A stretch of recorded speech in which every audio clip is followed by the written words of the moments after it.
the breath stopped, the heart stopped. I could feel no sensations, no warmth, nothing. And that's when I think I suddenly popped out of the body. As this happens, I start leaving the planet. My consciousness starts to leave the planet, and I can see the Earth rotating. I just exploded into everything that God is, into joy. Um, it was beyond joy. Um, it's just unbelievable. I cannot describe it. Spirit never stopped guiding us, never stops loving us. It doesn't matter how hard it gets. It doesn't matter how painful it gets. Love will see us through us because we are love. Now, you don't need to die to find that out because you will never die. You are eternal love. The A.J. Parr Spiritual Journalist Podcast. We're here with Carlos Koltes. He had an amazing near-death experience he wants to share with us. Hello, Carlos. How are you? Thank you, Alvaro. And it's such a pleasure to meet you. So what can you tell us about your experience, Carlos? 24 years ago, I was at the time living in Toronto. I was married. I had a small healing practice using senjutsu, Reiki, metamorphic technique. It was small, but very, uh, very successful. My clients, I didn't have, 200 clients. Maybe I have 15 or 20, but they were all very happy, and they were repeat clients. And so I was comfortable. The marriage was fine. Everything was good in my life, but I started to feel this sense of complete dissatisfaction with my own life and with the results of my life. I was a practicing Buddhist. I was very devoted, and the reason I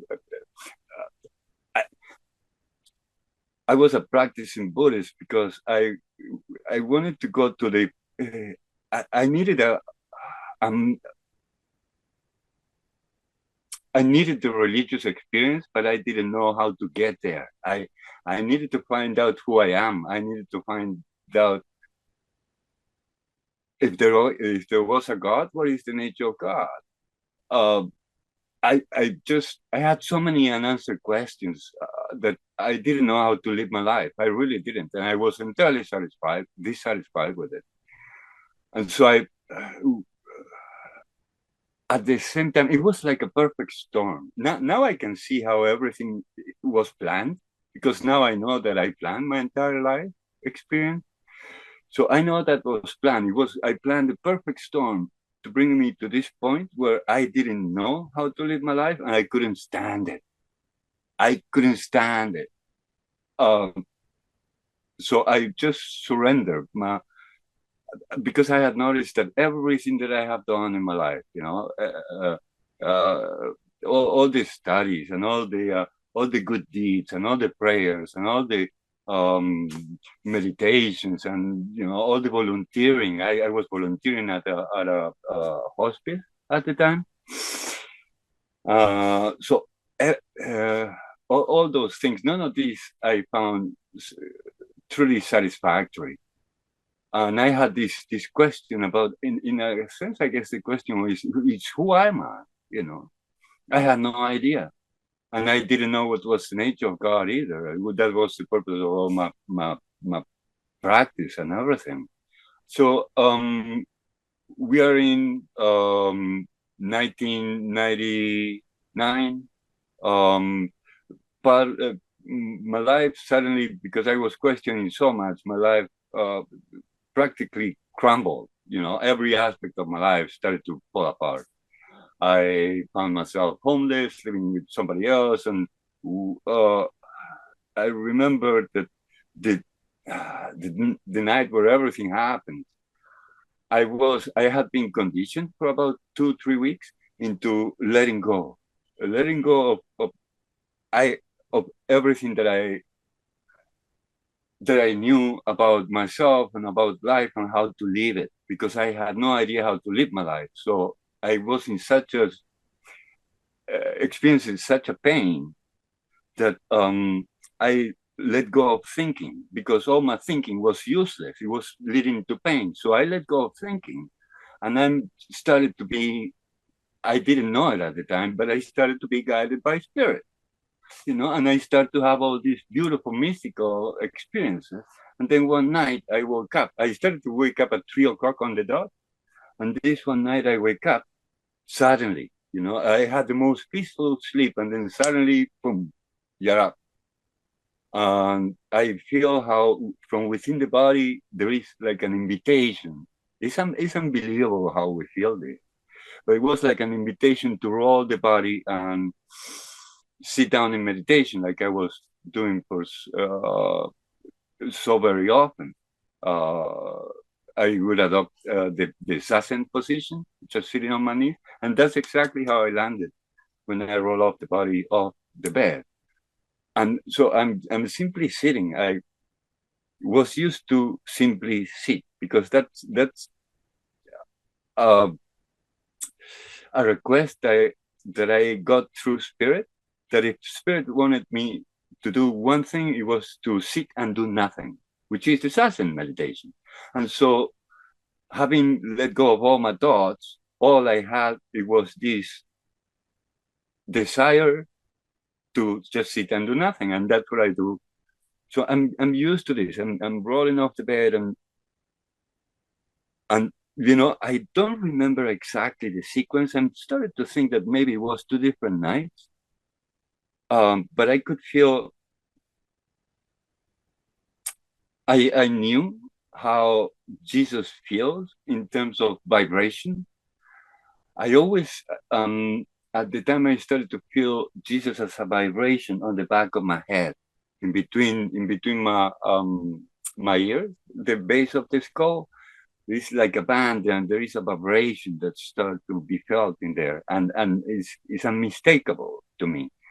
But this night, there was a different type of vibration, and it started at the center of my heart.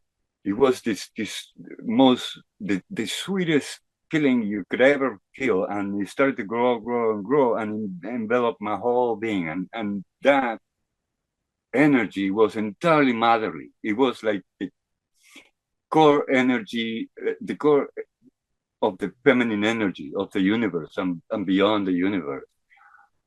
If I had to put a name, there is no name for it, but for some reason, a name, I just knew that it was uh, the presence of Mother Mary.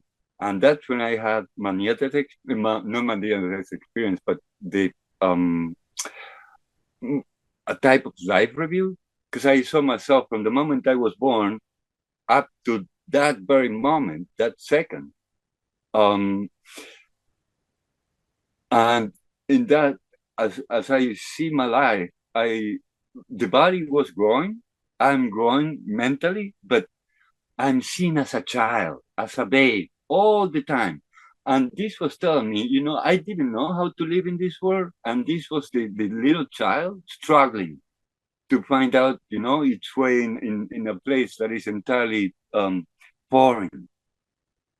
This place of bodies and of separation is entirely foreign to our life, to our to who we are.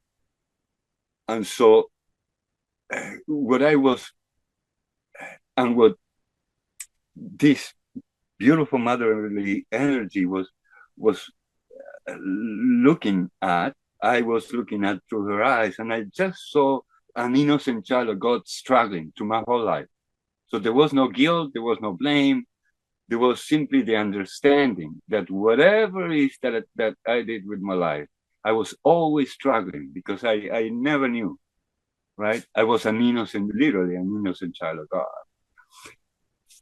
And then that's when I think that's when my entire, and again, this might have been a different night, but there is a point where I'm so calm. I'm so empty of any regrets, because I am seeing this.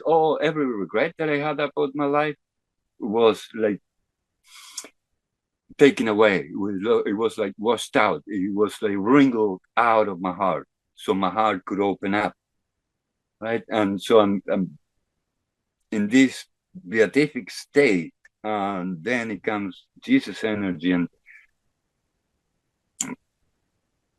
my all my bodily symptoms, or my body, the physiological aspects of being alive in a body start to slow down. My breath disappears. It comes to a stop. It starts to slow down. It becomes so subtle, it stops. I could hear the blood rushing through my veins. That stopped too, because the heart, it was like, first it slows down, and then it creates gaps in between the beats, and then it stops beating altogether. That was my experience with my heart, the same as with the breath. And it's all guided, because once the mind stops, then everything starts to slow down and fall into place again.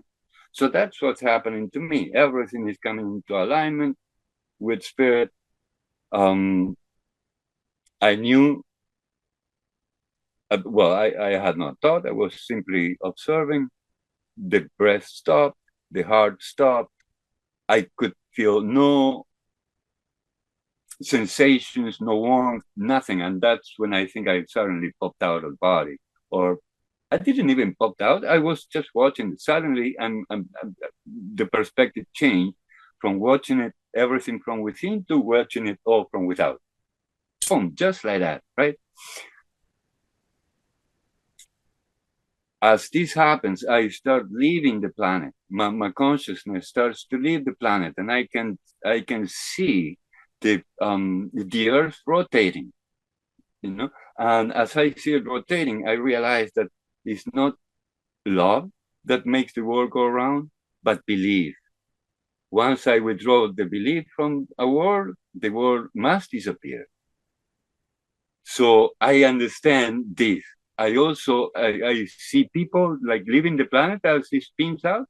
I see like little figures leaving the planet, and I understand that the timeline that I'm living is the timeline of the year, of course, for the year 2012, which is the day out of time, December 21st, right? 2020, and in this,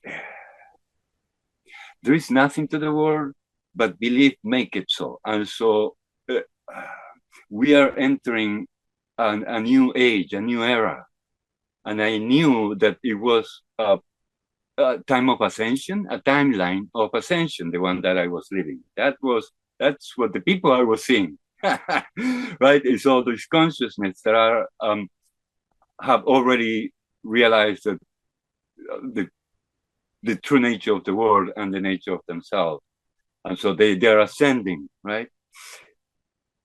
So I see all this, and then I'm in total blackness.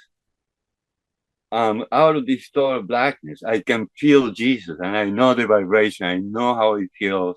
He never appeared to me as a body. He never showed me a body like we can see the face. Or he was always light, always light. And the reason is because he wants to teach me. I am light. I'm not the body, right? I am dreaming of being in a body, but I'm not the body. So he never shows up as a figure to me, right? Just pure light and vibration. So I start, everything is dark now. And it's like I'm in the middle of a sky, right? Of a dark sky. And everything, I'm surrounded by this. And I'm a total peace. And that's when I can feel Jesus again. And sort of like, I don't have a side, but it's like he always, he wants my mind to make the connection of him and the right side. So it's like he's calling me from my right side. I turn around. I'm not turning around anywhere because there is no, I'm outside time and space, right? But I sort of turn around. My attention turns around. There is nobody, but there is an attention that's focused. And so I focus my attention there, and I see this huge portal. It's like the Arc of Triumph in France, exactly like that, the golden and very ornamented with jewels of all kinds, and it's like really impressive, and it's huge, this thing.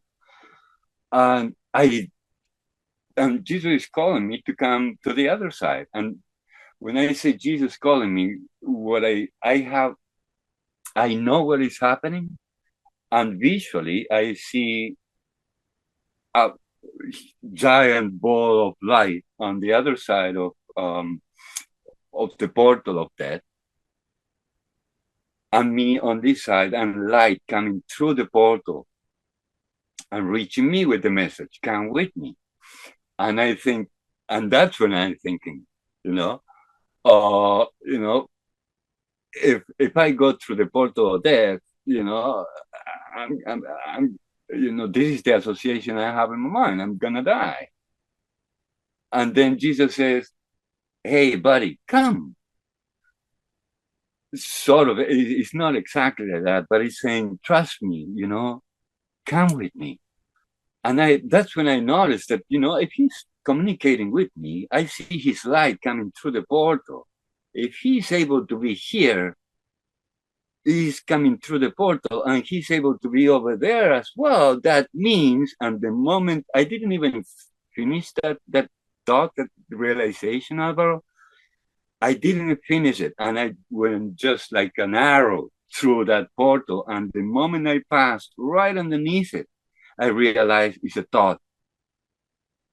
It's a thought. Death is a thought, and nothing else but a thought. That's all it is. It's no different than any other thought, except for the meaning we give it, right? And so it has no power over me. It's a simple thought. And the moment I pass underneath, I realize that death is only a thought. I remember I'm an immortal soul.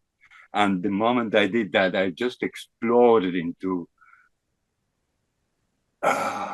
everything that God is, into joy. It was beyond joy. It's just unbelievable. I cannot describe it. And so now I'm back into remembering who I am, and I'm just I'm not moving, but I'm just flying towards home. I'm flying home because nothing stops me now, right? I'm flying home, and then suddenly I see like a barrier, like when we come to the train track and the barrier comes down, something like that comes down, and I instantly have to take it or return to the same one. Right away in my mind, I choose the same one. Number one, because this is the timeline of ascension. That is what we are doing now. All the changes that we see around us is the 3D world crumbling. Yeah? The same way as you and I and so many other near-death experiences have experienced their world crumbling, and they grown into something greater. That's exactly what we are all doing right now on this planet. And so I want to come back to the same timeline, because I know every time I heal, you heal. Because we are joined, we are connected, we are not separate beings. And so whatever you experience, I come to experience. We never left heaven. I come to experience at a lesser degree, but I come to experience it as well. Every time I turn a dark belief into a light reality, I bring everybody with me, because I'm changing my thought patterns. I'm changing the way I vibrate. The moment I meet with you, there is a different vibration here, inviting a different vibration there to come join me. That happens when you heal as well. So I know these things in my mind because I'm omniscient now. Right? So I go, the same body, And also the second reason is because of all the conditioning that we go through when we are born here in this dream. Because our mind is unlimited and we start putting limits on our minds, right? All this conditioning. Who am I? Oh, I'm in a body. I cannot be in two places at the same time. If there are so many things that we tell ourselves we are not. So we are not limited. We are not pure love. We are not always taken care of. There is a lot of things that come into place that is limiting the mind, and that is not a nice feeling. It's almost cruel. So I wanted to save myself from that and come back to the same body. Why I didn't need to experience this in another childhood. I already got it, so I could use it. So I make my decision. The moment I make that decision, I go and I find myself in front of what you could describe like Star Trek kind of a panel in front of me, and that what I have in front of me is the blueprint for my life, the one that I just left, and all the experiences I had. So I clean that up, and I start bringing in challenges. Every single, it took us a while. It took us a few days for us to meet together today because I was experiencing limitation, right? Limitation in terms of how much money do I have, So I'm here experiencing what I'm not, right? And so there is no point in me, to my mind, to try and, get myself a better job to earn more money. What makes sense to me is to work with my mind and that sense of limitation that I have. So I don't care about having more money. I care about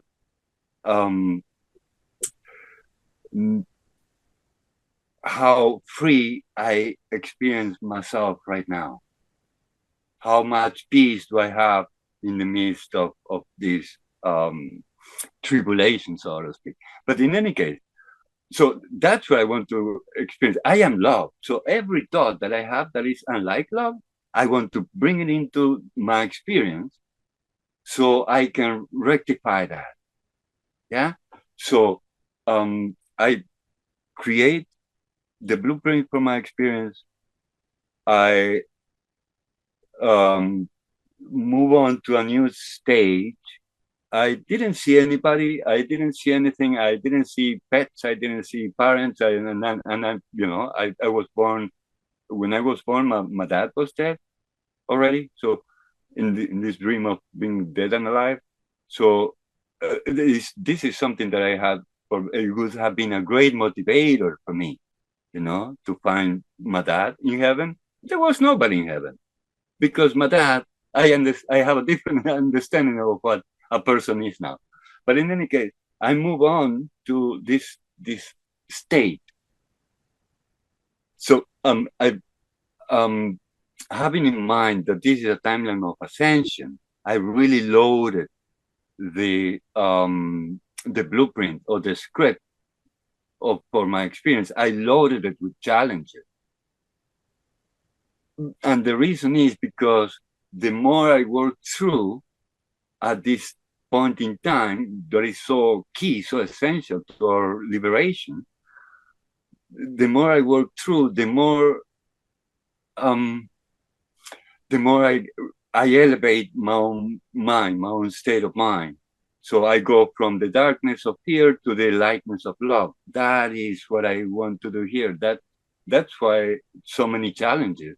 And that's why we in general are experiencing so many challenges. These are all the false beliefs that we are working through in order to go beyond what we think we are and closer to the light that we truly are. It's a big shift happening. And I had visions after.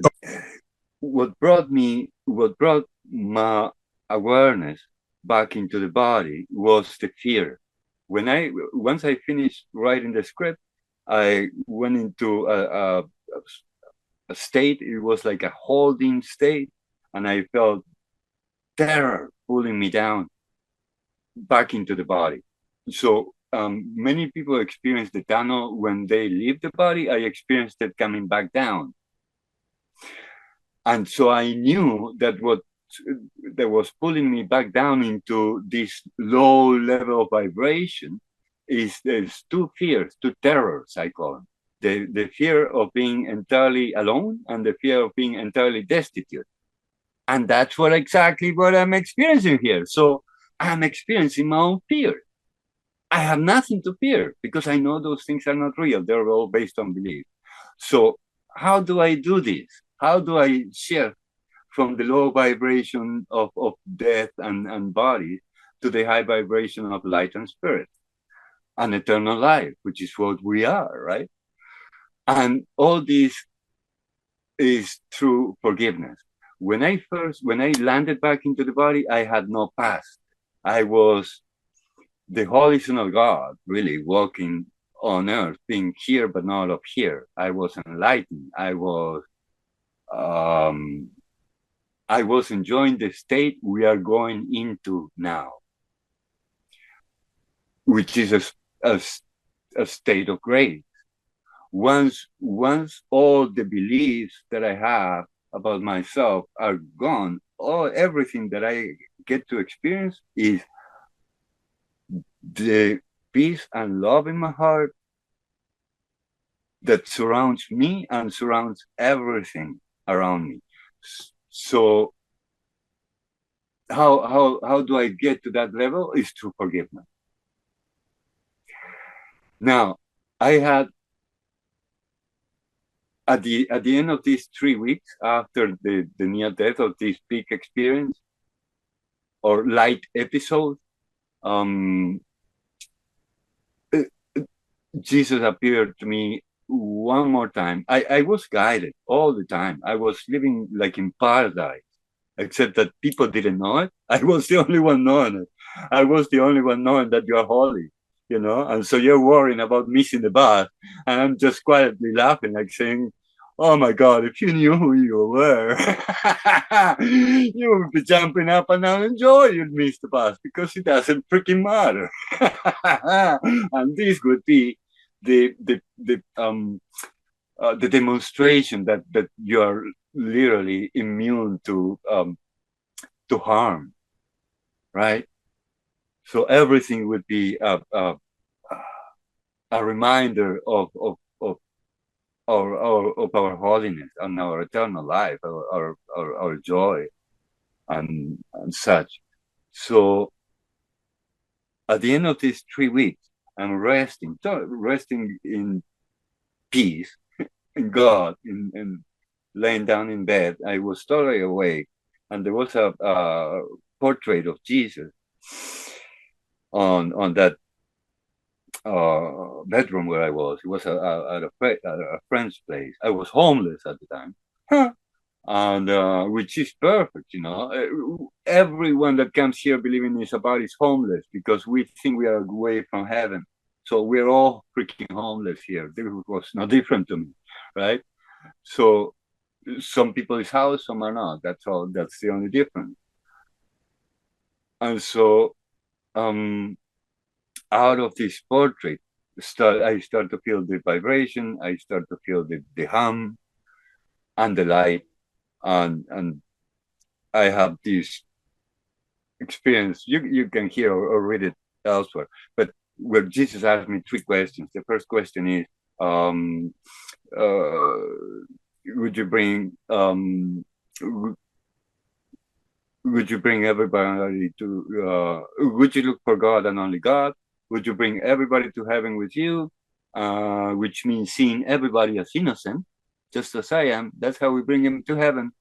You might think you're in hell, but if I recognize you're in heaven, then, you're closer to heaven than to hell. And so everybody comes to heaven with me because I can only see innocence because innocence is a heavenly state. It's impossible to enter heaven if I don't see you as innocent.